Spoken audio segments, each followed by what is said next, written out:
उपचुनाव में हार का गम भी नहीं भुला पा रहे थे अखिलेश यादव। 24 घंटे में ही आ गई सपा के लिए एक और बुरी खबर। मिल्कीपुर चुनाव का रास्ता क्लियर, जल्द होगी घोषणा।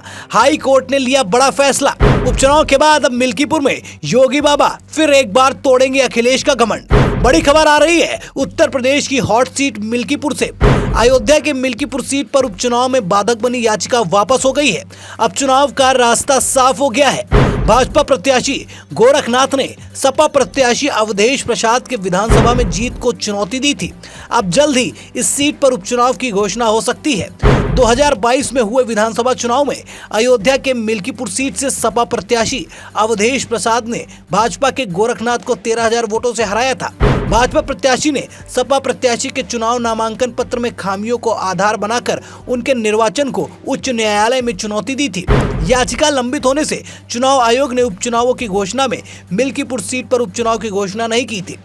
मिल्कीपुर में उपचुनाव की घोषणा न होने पर भाजपा प्रत्याशी ने उच्च न्यायालय में अपनी याचिका की वापसी की अर्जी दी थी। अदालत ने 17 अक्टूबर 2024 को पिछली सुनवाई के दौरान याची को मामले से संबंधित गैजेट प्रकाशित करने का आदेश दिया था।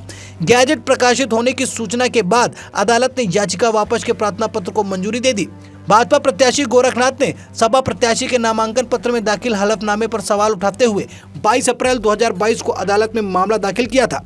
याचिका में कहा गया कि सपा प्रत्याशी के नामांकन पत्र के हलफनामा पर जिस अधिवक्ता ने नोटरी की थी उन्हें नोटरी करने का अधिकार नहीं था। मामला लंबित होने के कारण हाल ही में हुए उपचुनाव में मिल्कीपुर सीट पर चुनाव की घोषणा नहीं की गई थी, लेकिन अब आसार है कि जल्द ही मिल्कीपुर विधानसभा में उपचुनाव होगा। मिल्कीपुर की सीट भारतीय जनता पार्टी के लिए बहुत ही महत्वपूर्ण सीट है, क्योंकि ये फैजाबाद के अंदर आती है। फैजाबाद यानी अयोध्या, जहां से लोकसभा 2024 के चुनाव में भारतीय जनता पार्टी को हार मिली थी।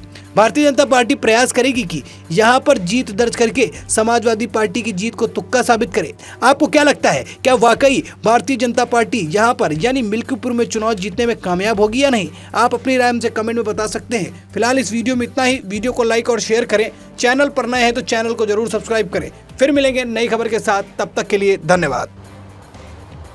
कितना झूठ बोला था कि भाजपा की फिर से सरकार बनेगी तो संविधान को ये लोग समाप्त कर देंगे, आरक्षण समाप्त कर देंगे। कितना झूठ बोला था। और उन्होंने ये भी कहा था कि चुनाव के बाद हम 1 लाख रुपए हर एक गरीब को देंगे और खटाखट योजना के माध्यम से इनसे बोलना चाहिए, कहां है वो खटाखट? कांग्रेस से थोड़ा पूछिए। और जो राहुल गांधी जी आपके पास आते थे खटाखट कहने के लिए, आज वे यहां से तो पहले मैदान छोड़ करके सपाचट हो चुके हैं।